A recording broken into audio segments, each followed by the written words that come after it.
நமக்கென்று ஒரு கபருடைய வாழ்க்கை, அதில் நமக்கு மலக்குமார்கள் வருவாங்க. அல்லாஹ்வுடைய தூதர் ஸல்லல்லாஹு அலைஹி வஸல்லம் அவர்கள் ஒரு மூமினுக்குரிய நிலைமையை சொல்லும் போது என்ன சொல்லாங்க தெரியுமா?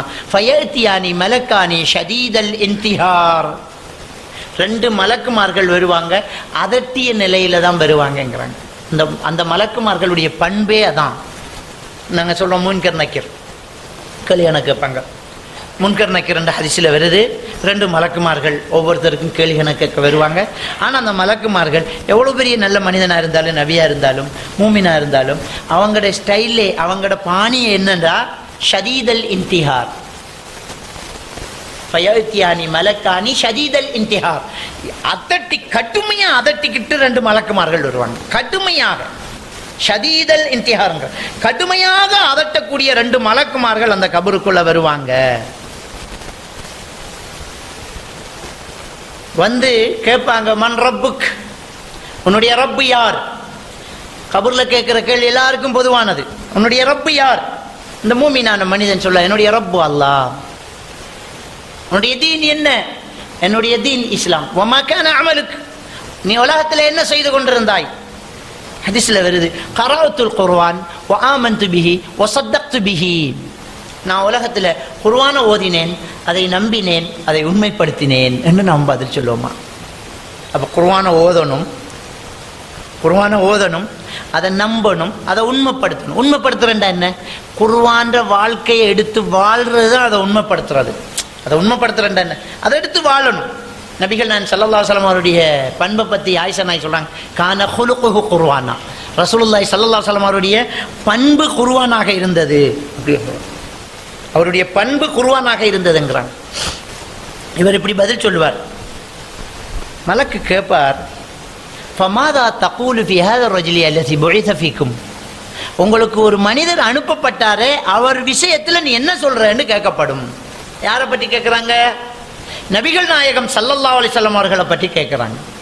உங்களுக்கு ஒரு மனிதர் அனுப்பப்பட்டாரு, அவரை பற்றி நீ என்ன சொல்றன்னு கேட்கப்படும். நம்ம எல்லாம் கண்டிருக்கிறோமா நபியை? நம்ம எல்லாம் காணல.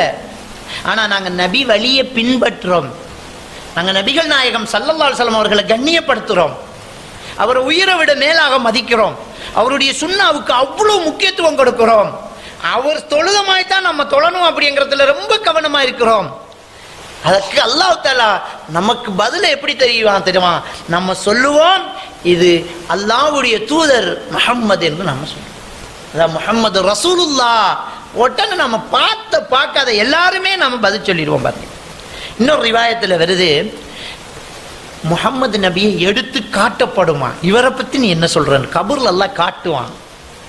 அல்லாஹ் தஆலா கபூர்ல காட்டுவான். அல்லாஹ்க்கு முடியும், காட்டுவான். இவரை பற்றி என்ன சொல்றேன்னு கபூர்ல காட்டப்படும். காட்டின உடனே நம்ம எல்லாரும் இதான் அல்லாஹ்வுடைய தூதர் முஹம்மது நபி அப்படின்னு நம்ம பதில் சொல்லிடுவோம். இன்னொரு ரிவாயத்தில் காட்டப்படும் என்று வருது, சொல்லப்படும் என்று வருது. இவ்வளவு சொன்ன உடனேயே இதே கேள்வி 2வது முறையாக கேட்கப்படும். ஒரு மூமினுக்கு ஏற்படக்கூடிய கடைசி ஃபித்னா இதுதான். அந்த கேள்வி கணக்கு தான் ஒரு மூமினுக்கு ஏற்படக்கூடிய கடைசி சோதனை. இந்த கேள்வி கணக்கு தான். அதட்டுக்கிட்டே கேட்பாங்க, இவர் பதில் சொல்லிக்கிட்டே இருப்பார். இதை சொல்லிட்டு ரசூலுல்லாஹி ஸல்லல்லாஹு அலைஹி வஸல்லம் சூரா இப்ராஹிமில் வரக்கூடிய ஒரு வசனத்தை ஓதி காட்டுறாங்க. யுஸப்பித்துல்லாஹு லில்லதீன ஆமனு பில் கௌலி ஸாபித் ஃபில் ஹயாத்தித் துன்யா வல் ஆஹிரா. ஈமான் கொண்டவர்களுக்கு அல்லாஹ் தஆலா இந்த உலகத்திலேயும் மறுமையிலேயும் உறுதியான வார்த்தையை கொடுத்து உதவி செய்கிறான், அவரை உறுதிப்படுத்துகிறான் அப்படின்றாங்க. அந்த வார்த்தை, உறுதியான வார்த்தையை கொடுத்து அல்லாஹ் உதவி செய்கிறான் மூமின்களுக்கு. இந்த உலகத்தில் நமக்கு சபை குச்சம் இருக்கலாம், டென்ஷன் இருக்கும், ஒருத்தர்கிட்ட பேச போகும்போதே நமக்கு திக்குவாய் வந்துடலாம், நமக்கு என்னமெல்லாம் இருக்கும். ஆனா நம்ம ஈமான் கொண்டால் அந்த மலக்குமார்கள் அதட்டி கேட்டாலும் அல்லாஹ் நமக்கு யுஸப்பித்துல்லாஹு லில்லதீன ஆமனு, ஈமான் கொண்டவர்களுக்கு அல்லாஹ் உறுதியான வார்த்தையை கொடுத்து உதவி செஞ்சிருவான். துன்யா வல் ஆஹிரா, இங்கையிலே மறுமையிலேயும் அல்லாஹ் உதவி செய்வான் அப்படிங்கிற அந்த வசனத்தை நபிகள் நாயகம் ஸல்லல்லாஹு அலைஹி வஸல்லம் அவர்கள் அந்த இடத்துல சஹாபாக்களுக்கு ஓதி காட்டி சொல்றாங்க, இது ஒரு மூமினுக்கு இருக்கக்கூடிய கடைசி சோதனை இதுதான். அதனாலதான் ஜனாசா நல்லடக்கம் செஞ்ச உடனே நாங்க அவருக்காக கேட்கக்கூடிய துவா, யா அல்லாஹ் இவருடைய கபூர்ல கேள்வி கணக்குல உறுதியான பதில கொடுத்துறியா அல்லாஹ், அவருடைய நாவல உறுதியான பதில கொடுத்துறியா அல்லாஹ் என்று அவருக்காக நாங்க துவா கேட்கணும். கபூர் அடக்கம் செஞ்சுட்டு நாம தொழுகையில ஒரு துவா கேட்கிறோம், அடக்கம் செஞ்சுட்டு இதான் துவா. ரசூலுல்லாஹ் தான் கேட்க சொன்னாங்க. இன்னும் கொஞ்ச நேரத்தில் உங்க சகோதரர் விசாரிக்கப்பட போறார், அவருக்கு உறுதியான வார்த்தையை கொடுக்க சொல்லி அல்லாஹ் கிட்ட துஆ கேட்டுட்டு போங்கங்கறாங்க. ஒரு நபித்தோழர் சொல்றார், ஒரு ஒட்டகத்தை அறுத்து உரிச்சி சந்து கழட்டி எடுக்கிற நேரத்துக்கு அங்கு நின்று நாங்கள் துஆ கேட்போம்ங்கறாங்க. அதுக்கு எவ்வளவு நேரம் இருக்கும்? ஒரு ஒட்டகத்தை அறுத்து உரிச்சி சந்தை கழட்டி இறைச்சி கழட்டி எடுக்கிறண்டால் எவ்வளவு நேரம் எடுக்கும்? அவ்வளவு நேரத்துக்கு நாங்கள் அங்கே நின்றுக்கிட்டு அவருக்காக துஆ கேட்போம்ங்கறாங்க. உடனே ஓடுறதில்லை, அடக்கம் செஞ்சோன்னே அங்கே நின்றுட்டு அவருக்கு நல்ல உறுதியான வார்த்தையை கூடிய யா அல்லாஹ் யா அல்லாஹ்ன்னு நாம துஆ கேட்கணும். இதான் ரசூலுல்லாஹி ஸல்லல்லாஹு அலைஹி வஸல்லம் அவர்கள் சொன்னாங்க. கபூர்ல இந்த கேள்வி கணக்குக்கு இவர் பதில் சொல்வார் என்றுட்டு இந்த வசனத்தை ஓதி காட்டிட்டு சொல்றாங்க, ஃபயுனாதி முனாதிம் ஃபிஸ் ஸமா. உடனே ஒரு அசரீரி கேட்கும். இது சொன்னதுக்கு பிறகு ஒரு அசரீரி கேட்கும், ஒரு சத்தம் கேட்கும். அன் ஸதக அப்தி, என்னென்று சத்தம் கேட்கும்? என்னுடைய அடியான் உண்மை சொல்லிவிட்டான் என்று. இந்த கேள்வி கணக்கு முடிய ரிசல்ட்ஸ் வந்துடும். கேள்வி கணக்கு முடிய ரிசல்ட்ஸ் வந்துடும். அல்லாஹ் தஆலாவிடத்திலிருந்து சத்தம் வந்துடும். ஃபயுனாதி முனாதின், ஒரு அழைப்பாளருடைய ஒரு அழைப்பு ஒலி கேட்டுவிடும் என்று ஹதீஸ்ல வருது. அன் ஸதக அப்தி, இந்த அடியான் உண்மை சொல்லிட்டான் என்ற ஒரு சத்தம் கேட்கும். அந்த சத்தத்தை தொடர்ந்து இன்னும் சில கட்டளைகள் வரும். என்ன? அவருடைய கபரை விசாலமாக்குங்கள், அவருடைய கபரை விசாலமாக்குங்கள், கண் பார்வையின் தூரத்தின் அளவுக்கு விசாலமாக்குங்கள் என்று சொல்லப்படும். உடனே அந்த கபரு விசாலமாக்கப்பட்டுரும். அந்த கபருக்கு வெளிச்சம் கொடுங்கள் என்று சொல்லப்படும், வெளிச்சம் கொடுக்கப்பட்டுவிடும். ஒல்பிசுஹு மினல் ஜன்னா, சொர்க்கத்திலே இருந்து இவருக்கு ஒரு ஆடை அணிவித்து விடுங்கள் என்று சொல்லப்படும். சொர்க்கத்து ஆடை அங்கே அணிவிக்கப்பட்டுவிடும். வஃப்ரிஷுஹு மினல் ஜன்னா, சொர்க்கத்தில் இருந்து ஒரு விரிப்பை விரித்து விடுங்கள் என்று ஒரு சத்தம் பெறும்.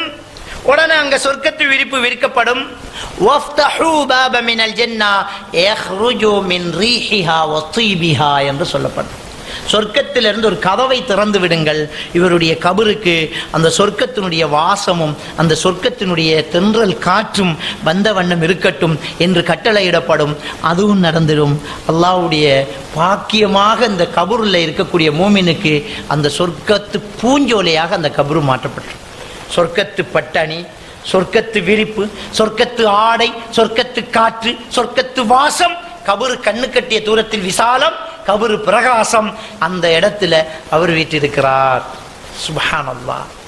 ஒரு மூமினுக்கு அல்லாஹ் கபூர்ல கொடுக்கிற கண்ணியம் தான் இது. இதுக்கு என்ன அல்லாஹ் எதிர்பார்த்தது? இந்த உலகத்தில் நாம் என்ன செய்யுது சிந்திச்சு பாருங்க. நம்ம எவ்வளவுதான் கட்டிக்கிந்தாலும் இதை கொண்டு போக முடியுமா கபருக்கு? நம்மளால முடியாத ஒரு கட்டம் உயிர் பிரியத்தோட நம்மளால முடியாதாங்கல்ல. அடுத்த செகண்ட் நம்மளுக்கு ஒண்ணுமே கிடையாது. நம்ம இந்த உலகத்தில் எத்தனை கோடி சேர்த்திருந்தாலும் ஒரு துணி கொண்டு போக முடியுமா? எதுவுமே முடியாது. அது ஒன்னே ஒன்று மட்டும்தான், நாங்கள் செய்கிற இபாதத்துக்கள், நாங்கள் செய்யக்கூடிய அமல்கள், அது மட்டும்தான் நம்முடைய கபருக்கு போகும்.